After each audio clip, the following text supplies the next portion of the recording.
Welcome to Revolution Against Evolution. I'm your host, Doug Sharp. Co-host Rich Gear here as well, and we're going to revisit something we haven't talked about for quite some time. Yeah, this was show number 67. Wow, and how many shows do we have now? 777. Wow, so this has been a long time going. It's a subject it's really good to revisit from time to time. It's about vestigial organs, or basically organs that are useless and supposedly have no function anymore, and they're evolutionary leftovers from our ape ancestry past or animal ancestry past or whatever. So yeah, and this was once considered one of the primary evidences for evolution. And these are organs that were considered left over from evolutionary selection process.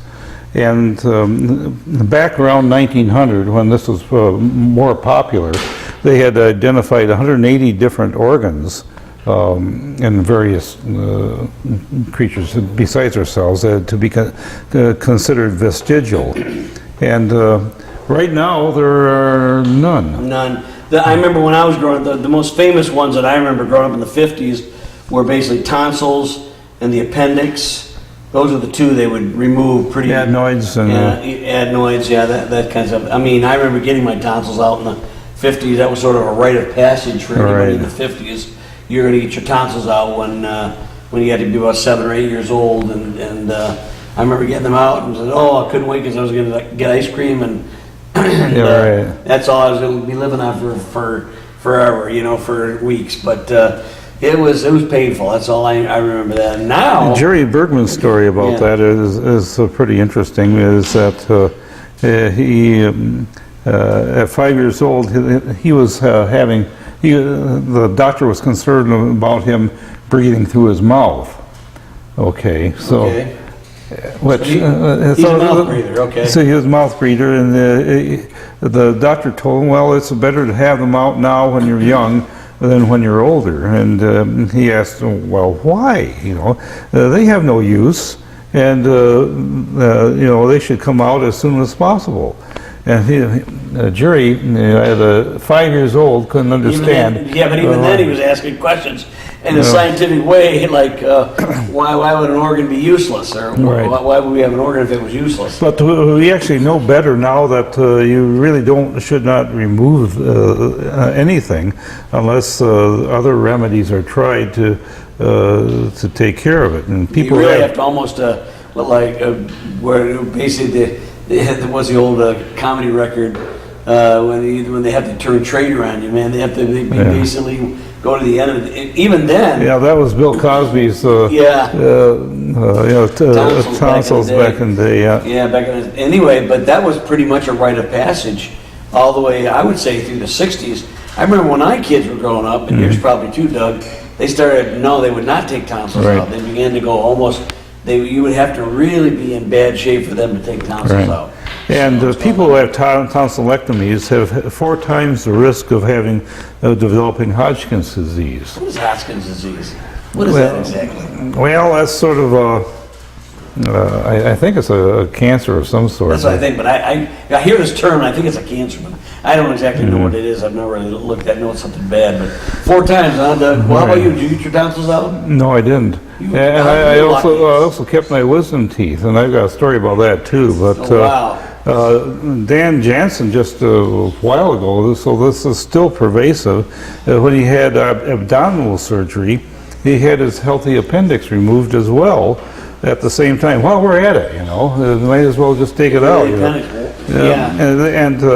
And I know there was one surgeon who would routinely shorten the colon while he was doing abdominal surgeon. Really? To actually make it better or something. They thought that if you have a shorter colon, even today, and when was it'd be a little bit more efficient. It's sort of like the triangle wheel's better than the square wheel because it eliminates one bump. One bump, yeah, okay. And so it's about 5 or 6 years ago. I was in. The doctor my dentist sent me to endodontist to have some repair work on my, they put in a graft my gum. Gums, okay. And then later on they sent me back there for another evaluation, and at that time they took a look at me and they made a recommendation that I should have all my wisdom teeth pulled. And I've had, here I am 60 years old, and Really? and so I've had my wisdom teeth ever since I was a kid, and they grew in fine, and I wasn't really having any issues with them. And so I started, at first I said, well, I guess, I've had them this long,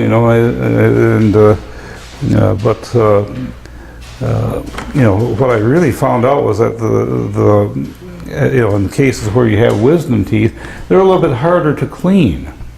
That's, yeah, they are. And so it's a little bit of a nuisance for the dentist Yeah. to go out and get at them. And so it's more of a convenience for the dentist, and it was actually an emergency for me to have these teeth out. So did you get them out or not? I still got them. You said no, okay, yeah. I just said no, and I decided, well, these guys who were trained in the 50s and 60s and 70s, that these are vestiges of evolution of your Neanderthal past, and now your mouth really can't fit them, and so you should just get rid of them. And this is, I think, false ideas about vestigial organs have consequences.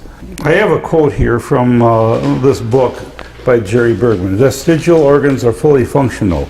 Now this is an older book. It's written in 1990, and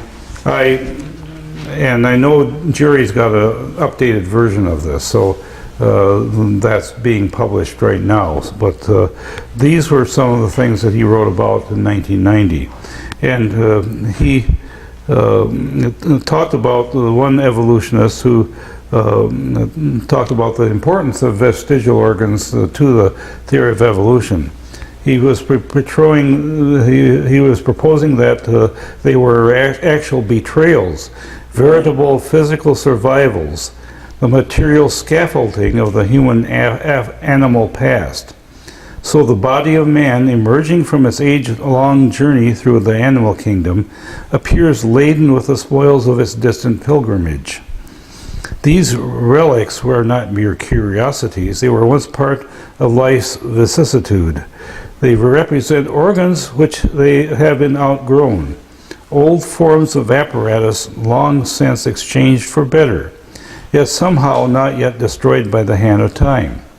The physical body of man, so great is the number of these relics, is a museum of obsolete anatomies, discarded tools, outgrown and aborted organs.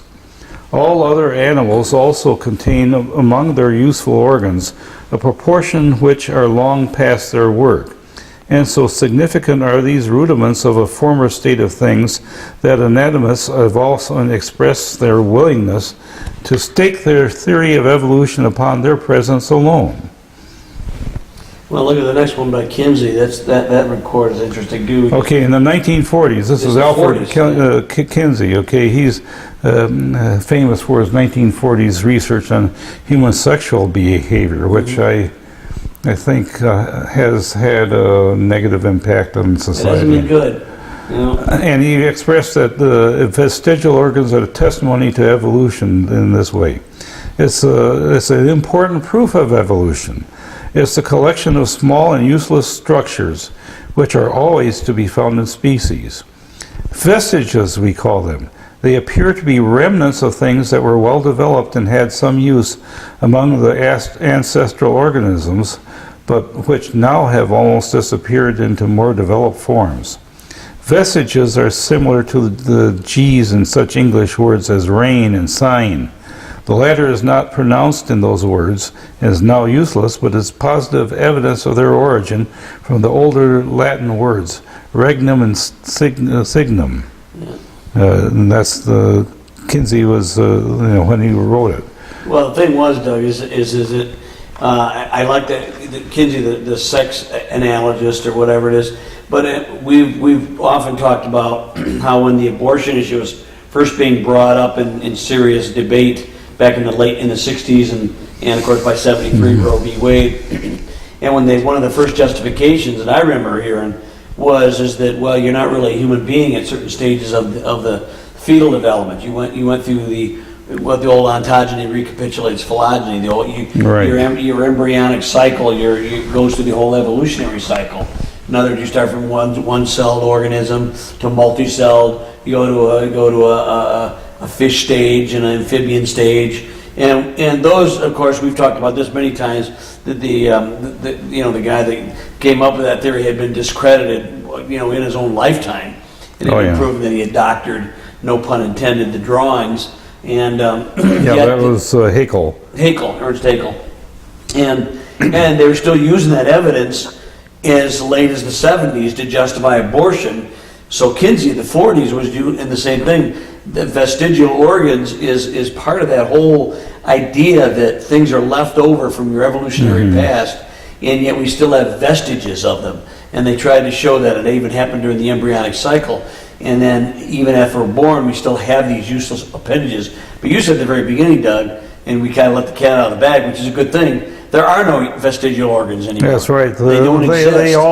They all been, all 180 that were purported in 1900 to be vestigial, they know what their uses are now. And so, and here's the thing about it, it's sort of like, and we do know that if some of these things are removed, or there's surgery done on them, or part of it's taken out, we know that they actually, you can live without them. Sure, you can live without an appendix, you can live without a tonsil, you can live without a wisdom tooth.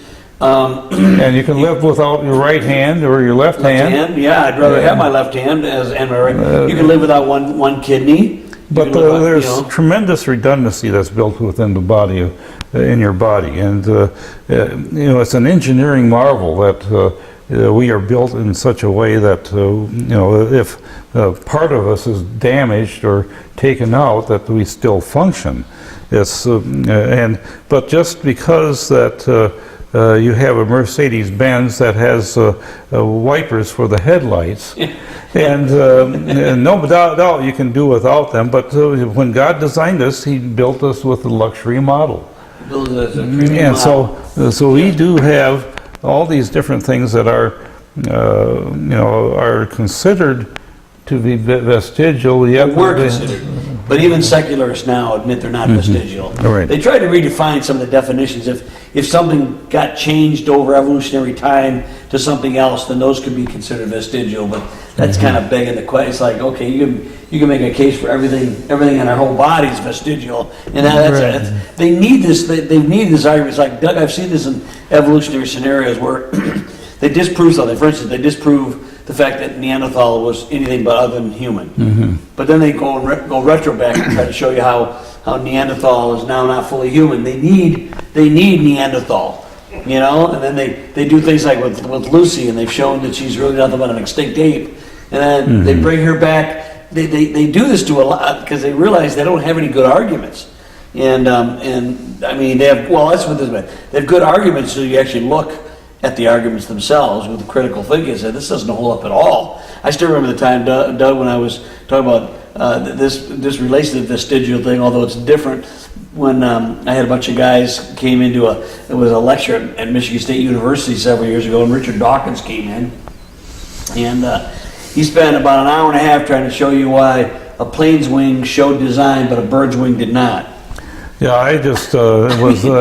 It's incredible how blindside you can be when you don't want to see. The infinite complexity of a bird's wing compared to an airplane wing is not even the same. And I asked the guys, because they were a little intimidated, to go listen to this vaunted, and elevated, But basically, it was a sycophantic presentation. It was presented by the campus atheist club. So they were all self-congratulatory. I said, you don't need to raise anything up there. But I said, what did you get out of it? The guy doesn't know anything. You know? Carl Kirby, we were just interviewing him, and he did a presentation at this St. Louis conference where you were at, and he compared, he actually let Richard Dawkins and Lawrence Krauss hang themselves on video with their statements, you know. Yeah, I mean, and he was showing what they were actually saying, you know. And of course, Lawrence Krauss was saying that you can get something from nothing. You know, his argument is the universe from nothing. And so it was just amazing to hear them go on about that. And finally, Richard Dawkins says, no, it has to be something. And you have to actually start with genetics. Well, you have to have these self-replicating molecules. And no, we really haven't actually solved that yet. And so they hang themselves on camera. I've listened to, Dawkins' writing seemed much more polemically, but you see him, you listen to him, I see him in some of these interviews. I still remember, what was it, Ben Stein's thing many years or several years ago. And Expelled, yeah. And Expelled. And Dawkins, he comes across, he tries to be somewhat gracious, I think, in a lot of respects, he has this English charm. Yeah, he does, but he comes up with these things and go, what the heck? How do they really believe? I mean, I really feel bad because I think that he was somehow betrayed in his youth by somebody. Something must have happened and I feel bad for the hurt he has inside. And I know I'm analyzing from no evidence whatsoever, but it just, he doesn't seem like a bad guy from a human perspective, but he's lost. And he comes up with these arguments. He's trying to be gracious. But Doug, at least I've never heard him do anything about vestigial organs. Right, yeah. I have never heard him do that, at least. Thank you, Lord, for that. But it's amazing how long that argument was lasted when it was disproved over 100 years ago, Doug. Right. And it was still being used in the 50s and 60s, and you even tried to use it for the abortion argument. That whole idea that things are left over from our evolutionary past is still a very strong selling point for evolution, and that's what they want to show you. But and of course, when you get right down to it, Doug, you get vestigial, like a leftover from a useless past or an ancestral past that's no longer functional. And I go, what an opposite. No wonder evolutionary type people generally seem to be very dour. I'm not saying they're not all, I'm not saying they're happy evolutionists. There are, but I suppose, but a lot of times they've known that they've taken every meaningful purpose for humanity out, where the Christian viewpoint, the theistic viewpoint even, if you will, tells us we were made in the image of God. There's nothing that was made by mistake. There's nothing left over. We don't. It's not like That's right. It's not like basic language where you got little dilly dops left over from the programming languages of the past. There's nothing like that, and I think that's interesting because Doug, when the vestigial organ in the gross biological thing was not playing well, they went down to a more microscopic level, and where'd they go, Doug? Junk DNA. Junk DNA. It's the same argument. A smaller scaled level, and they're finding that's not working very well at all. Well, talk about that a little bit? I'll talk about that. We're not there yet? We're not there yet. I jumped the gun. I always do this to them, But I did want to talk about ear muscles because they argue, evolutionists have argued that the reason why you have muscles in by your ears is because in your evolutionary past, in the dog kind, you'd perk up your ears to hear a little bit better. To hear prey or hear enemies? Well, the ear muscles they really have a function right now, and that's to entertain your kids. Okay, we had to get a little on the later side here, yeah. Wiggle your ears, Back in the day? Like that, yeah. I can't do it. My vestigial ear muscles have long since atrophied. Yeah, but sometimes you weird out your coworkers too. Yeah. Yeah. But but they do have give you a little bit slight better hearing when you pay a little bit more attention, they automatically focus your ears a little bit more in the direction of the sound. So they aren't exactly useless. They actually do have a function. Except for me, because I can't make them work. And then there was the argument about male nipples.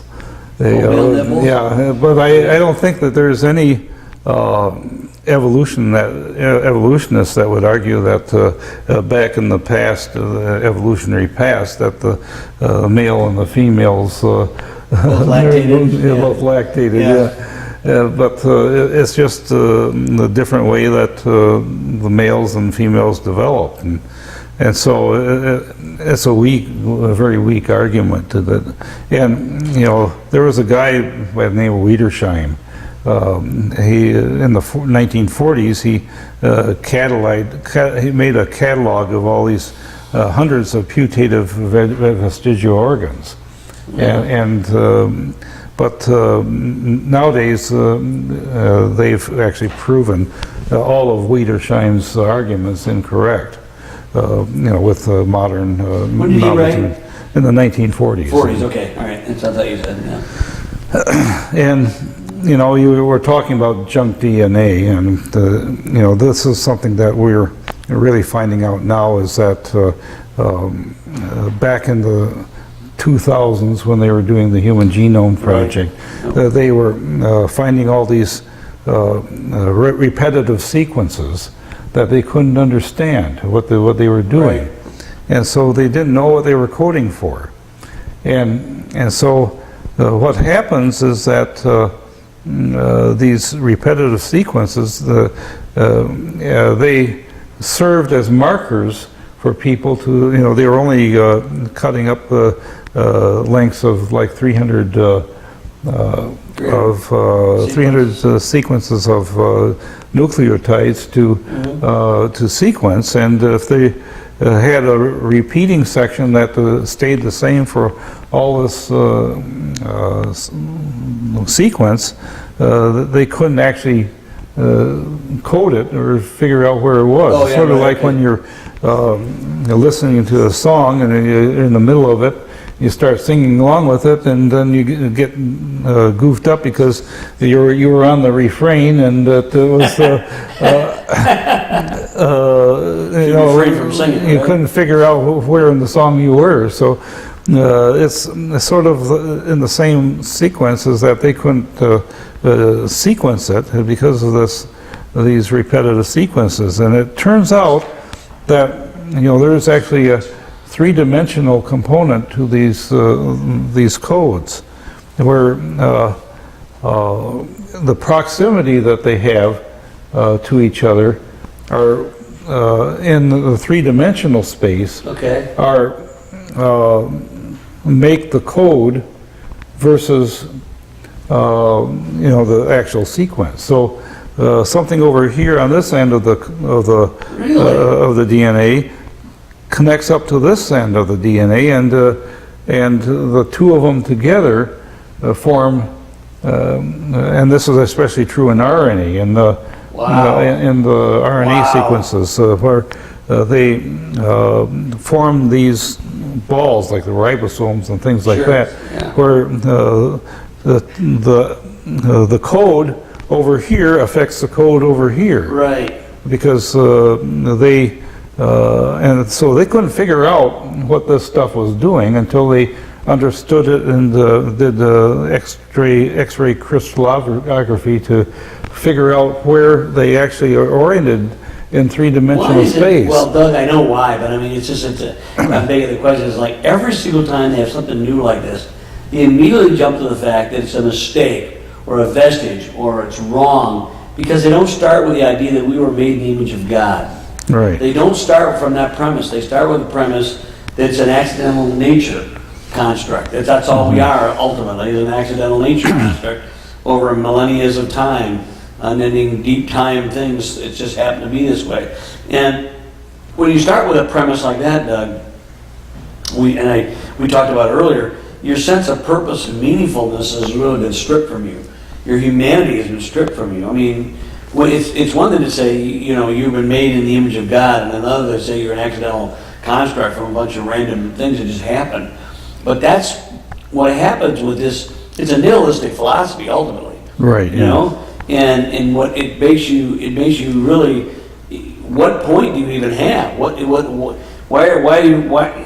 you know, you can go no matter what you say. What meaning is your life going to be when you're dead? You're not going to care about anything. Who cares? You're gone. I mean, it's just why are you even why they spend so much time arguing over? We spend so much time because we think there are eternal consequences. Right. Yeah. You know, you make the wrong decisions and you really make bad consequences for eternity. But I've been amazed, Doug, over the years, how arguments like vestigial organs and junk DNA, all these arguments for the evolution of man and all these other things, they have to come up with spontaneous generation out of nothing. Right. Like the one guy said, and Dawkins couldn't go there either. But I'm getting at, that's the ultimate, it's a denial of everything that's evidential in your life. It's a denial of science, ultimately, when you think that life always comes from life. Everything comes from what's, you know, we know something had to come from non-life. The biblical argument tells you how that happened, but it demands something outside of ourself, outside of this cosmology, outside of this time-space reality. It has to have something outside of that for it to work. They try to opt for a Big Bang. Yeah, and it would be God. Yeah, and that would be God. But even they're not outside of time totally, even with the Big Bang. They just kind of push, it's kind of like with the outer space alien. Let's push creation off let's push it out somewhere else where we can't prove it. You know what I'm saying? That's why they vestigial organs, they disprove that. Then they jump down to junk DNA, they disprove that. What are they going to do now? Go into the quarks? Well, what's happened is that you know, this is really a leftover from the Lamarckian model, where I call it the Malarkian model. Yeah, that's right. Yeah. But it's saying that organs deteriorate if they're not used. And so they use that to show that, and this is something that really has been proven by experiment. You don't cut off the tails of the mouse in successive generations. They don't have any tails. That's not what happens. And then there's things like birth abnormalities, like the caudal appendage, the kids born with tails. And it's not a tail. It's a tail, yeah. It's and so it's something that's, you know, removed at birth, but it's not a or a hair lip. And we're not getting a throwback to monkeys or rabbits. Oh, yeah, okay.